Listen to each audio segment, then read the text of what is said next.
You can fall in your apartment in a foreign country and nobody will know for 3 days. That is the risk nobody prices when they retire alone. So here are 8 countries ranked specifically for solo retirement, scored on safety, healthcare, and something most rankings ignore entirely: whether you can actually build a life and ask for help. Community carries almost as much weight here as healthcare, and far more than cost. That is deliberate. People rarely leave a country because it got expensive. They leave because they were lonely. Number 1. Portugal.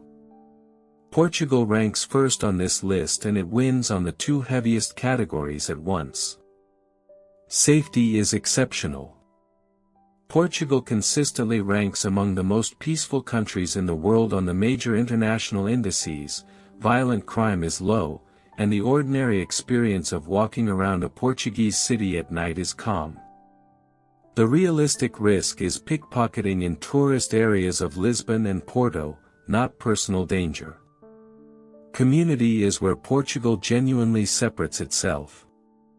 There is a large, established, English-speaking foreign retiree community across the Algarve, the Silver Coast, and increasingly the interior cities.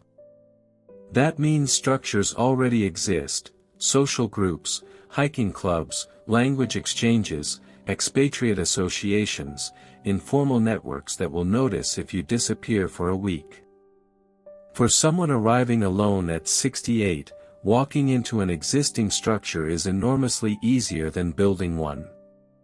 English proficiency in Portugal is among the highest in Southern Europe, which lowers the barrier to your first 6 months substantially. And Portuguese people are, in my reading of the evidence and the consistent reports of residents, notably welcoming to older foreigners. Healthcare is good, with National Health Service access for registered residents and affordable private insurance to skip specialist queues. Residency is the most accessible in Western Europe through the D7, at about €920 a month. The honest drawbacks. The interior towns that are affordable have much thinner foreign communities than the coast, so there is a genuine trade-off between your budget and your social life, and for a solo retiree that trade-off should be weighted carefully. Winters in the north are colder and damper than expected, and poorly insulated housing makes that worse. And the immigration agency's processing delays are a real source of stress when you are handling them alone. Before the rest, 2 things you need straight.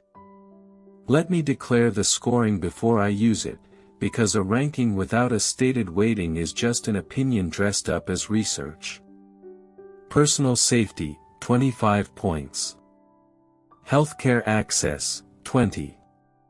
Community and social integration, 20. Walkability, 15. Affordability, 10. English and language accessibility, 5. Flights and family access, 5. 100 total. Notice that community is weighted almost as heavily as healthcare, and much more heavily than cost. That is deliberate, and it is the central argument of this video. When you are alone, the ability to build a life and to ask for help is not a soft, nice-to-have consideration. It is infrastructure, exactly like a hospital is. People do not usually leave a country because it was expensive. They leave because they were lonely. And one thing about safety before we start. I am not going to tell you a country is safe or unsafe. National crime statistics are close to useless for this purpose, because these are not uniform places. What actually matters to a solo retiree is a much more specific set of questions. How comfortable is it to walk home at night in the specific neighborhood? How targeted are foreigners for scams and opportunistic theft? And how quickly can you get help if something happens when you are on your own? Number 2. Spain. Spain scores extremely high on safety, healthcare, and walkability, and it has a specific cultural advantage for solo retirees that is worth naming. Spanish social life happens in public. The plaza, the terrace, the paseo in the evening, the bar at midday. In a great deal of the world, socializing happens inside private homes, which is a closed door to a newcomer. In Spain, a very large share of it happens in spaces you can simply walk into alone. For someone building a life from zero, that is structurally easier, and it is the reason a lot of solo retirees do well there. Spanish healthcare is among the best in the world. Safety is high. Cities like Valencia and Alicante are flat, walkable and well served by transit. Spain also has strong legal protections and social acceptance for LGBTQ+ people, consistently ranking near the top of European equality indices, with marriage equality since 2005. For a solo LGBTQ+ retiree, that legal and social environment is a genuine and material factor. The drawbacks. Everyday English is weaker in Spain than in Portugal outside tourist zones, so the language investment is larger and more necessary. And the non-lucrative visa threshold of €2,400 a month, roughly $2,780, is the second highest bar in this video and excludes many solo retirees living on a single social security benefit. That single income point is a real disadvantage for solo applicants, who cannot combine income the way a couple can. Number 3. Ecuador, and specifically Cuenca. Cuenca is one of the best places in the world to arrive alone, and the reason is entirely about community density. Cuenca has a large, long-established, English-speaking retiree community concentrated in one mid-sized, walkable city. That concentration matters more than the absolute number. There are regular social events, volunteer organizations, classes, and informal networks with a genuine tradition of absorbing new arrivals. Someone landing in Cuenca alone can have a social calendar within a month, which is not true of most places on this list.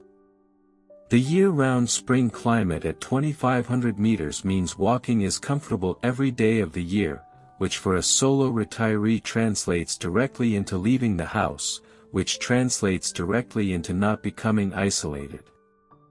Affordability is excellent. Ecuador uses the US dollar, and the pensioner visa at $1,446 a month is achievable on an average benefit. The drawbacks are real. Healthcare is decent rather than excellent, and complex cases mean traveling to Quito or Guayaquil, which is harder alone. The altitude is a genuine medical consideration and you should discuss it with your doctor. Ecuador has experienced real security deterioration in recent years, concentrated heavily on the coast rather than in Cuenca, but you should read your government's current advisory for the specific province rather than rely on general reassurance. Number 4. Panama. Panama's strengths for a solo retiree are practical rather than social. The pension due at $1,000 a month is the easiest residency to obtain a loan, which matters because a solo applicant has no second income to combine. The country uses the US dollar. Panama City has world-class private hospitals. And the flight connections to the United States are the best in the region, which is significant when you are alone and something happens to family at home. Boquete has a well-established English-speaking community that is genuinely welcoming to new arrivals, and it is small enough that people notice you. The drawbacks. Boquete's expatriate bubble is a double-edged thing, easy to join, and easy to spend 5 years in without ever integrating into Panama. That is fine for some people and slowly corrosive for others.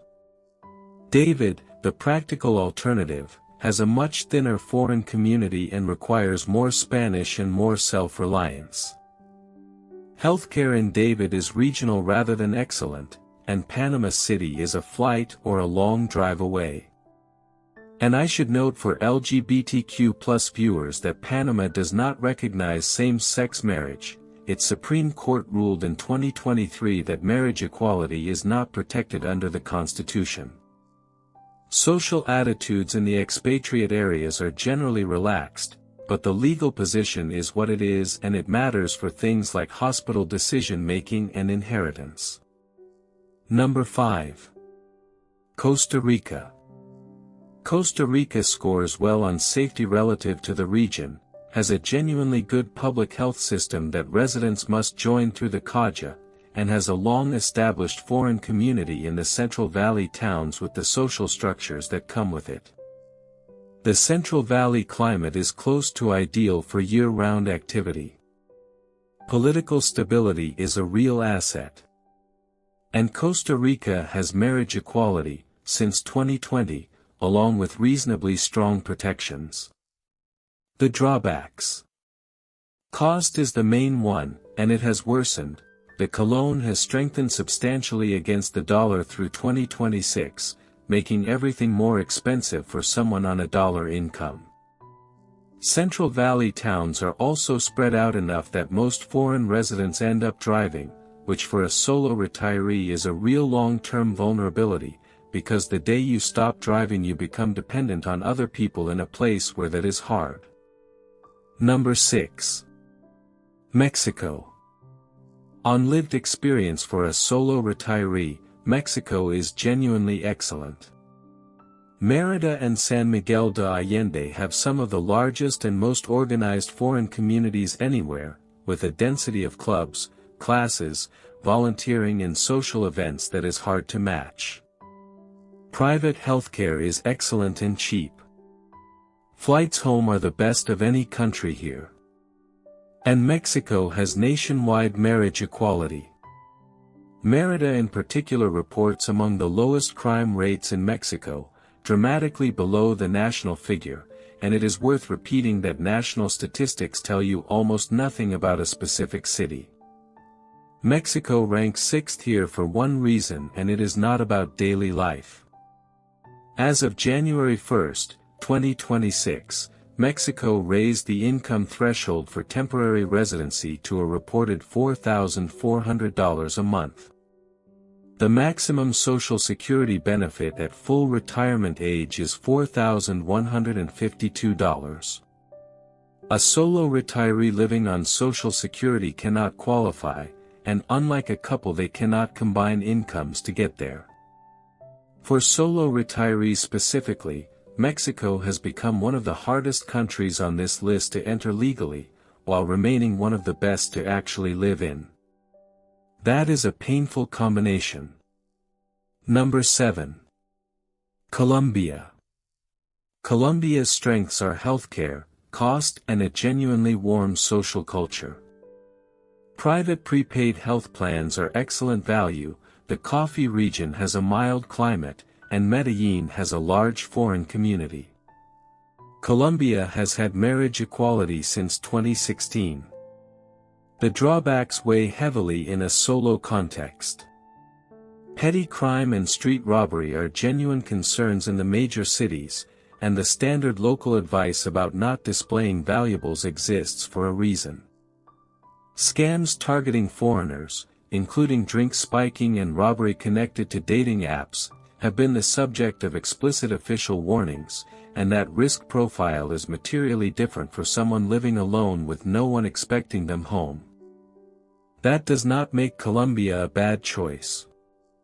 It makes it a country where the specific neighborhood, your Spanish, and your habits matter more than almost anywhere else here. Read the current official advisory for the specific department, and take local advice seriously rather than treating it as excessive caution. Number 8. Thailand.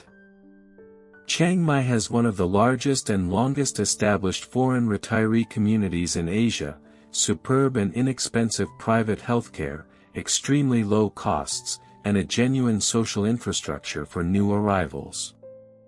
Thailand became the first country in Southeast Asia to legalize same-sex marriage, with the law taking effect in January 2025, which is a meaningful change for LGBTQ+ retirees. Thailand ranks last here mainly on the two categories that matter most when you are alone and something goes wrong. Distance. Thailand is very far from the United States. If a family member has a crisis, you are looking at a long, expensive journey. And if you have a crisis, nobody is arriving quickly to help you. Language. Thai is genuinely difficult for English speakers, and while English is widely available in tourist and medical contexts, the depth of everyday integration outside the foreign community is limited for most people. That tends to produce a social life lived entirely among other foreigners, which works well for many and leaves others feeling permanently peripheral. Add the burning season air quality problem from February through April, the annual visa renewal and reporting cycle, and poor pedestrian infrastructure outside the old city. Now let me address 3 things the prompt for this video asked me to handle carefully, and which deserve care. Differences for solo women. The evidence base here is thinner than people assume, and much of what circulates online is anecdote rather than data. What I can say with reasonable confidence is that street harassment levels vary substantially between countries, and that solo women retirees consistently report that it is a real factor in daily comfort, more so in some Latin American and Southeast Asian contexts than in Portugal or Spain. I would also note that women are more likely to be retiring alone in the first place, because of longer life expectancy and the gender gap in Social Security benefits, which means a solo woman is more likely to be doing this on a below-average income.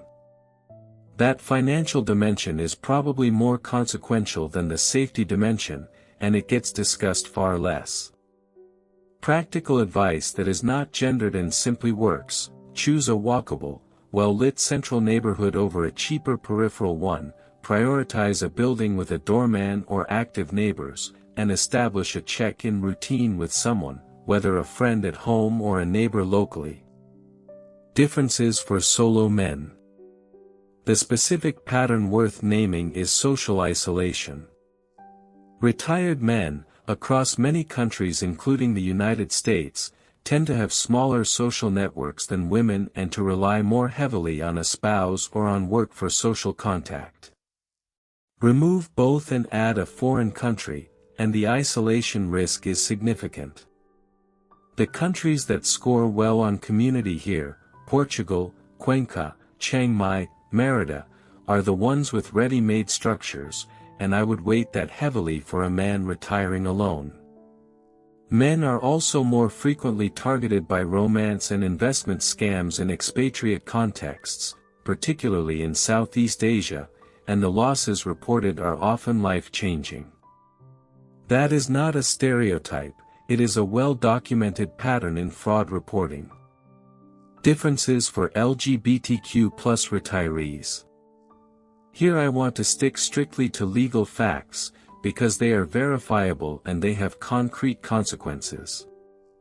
Marriage equality exists in Spain, Portugal, Mexico, Colombia, Ecuador, Costa Rica, and Thailand. It does not exist in Panama, where the Supreme Court ruled in 2023 that it is not constitutionally protected, and it does not exist in Albania. In Malaysia, which I removed from this list, same-sex sexual activity remains criminalized.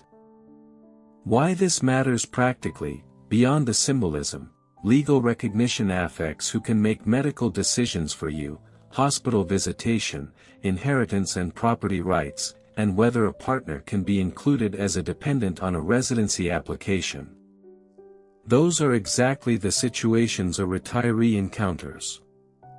Social acceptance and legal status are also two different things and do not always move together, so research both for the specific city. Now the 3 scenarios that expose whether a solo retirement actually works. The domestic emergency. You fall in your apartment. Who knows? Solo retirees abroad need a plan for this, and most do not have one. That means a neighbor with a key, a daily or near-daily check-in with someone, and increasingly a medical alert device that works internationally. Also carry documentation in the local language listing your conditions, medications, allergies, and an emergency contact, because if you are unconscious your English is useless. The medical crisis. This is where community and healthcare intersect. Being admitted to a hospital alone in a foreign country means someone has to bring you things, translate for you, deal with paperwork, and advocate for you. Countries with dense, organized foreign communities are substantially better here, which is a real argument for Cuenca, Boquete, Mérida, and the Algarve over a beautiful town where you know 3 people. The quiet Sunday. This is the one that actually ends most solo retirements abroad, and it does not look like an emergency at all. It is the accumulation of unstructured time with nobody to share it with. The countermeasure is structure that exists outside your own motivation, because motivation fails, a class that meets on a schedule, a volunteer commitment where people expect you, a regular table at a cafe, a language exchange. Build those in the first 3 months, while you still have arrival energy, rather than in month 8 when you already feel flat. So the final ranking, on the weighting I set out at the start, 25 points for safety and 20 each for healthcare and community, Portugal first, Spain second, Ecuador third, Panama fourth, Costa Rica fifth, Mexico sixth, Colombia seventh, Thailand eighth. And the honest summary is this. If you are doing this alone, choose community over cost. Every single time. The $300 a month you save in a cheaper town with no one in it will be the worst money you ever saved, and you will not notice the mistake until month 7, when it is expensive to undo.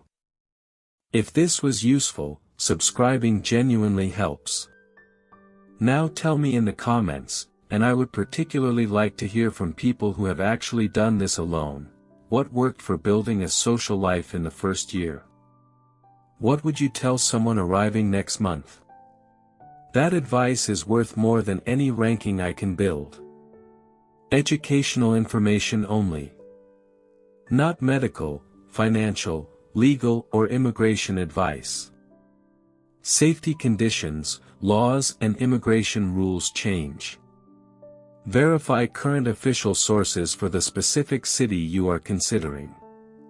But community means nothing if you cannot physically get to the pharmacy. Watch our breakdown of the 8 cities where retirees need no car next. It is on your screen now.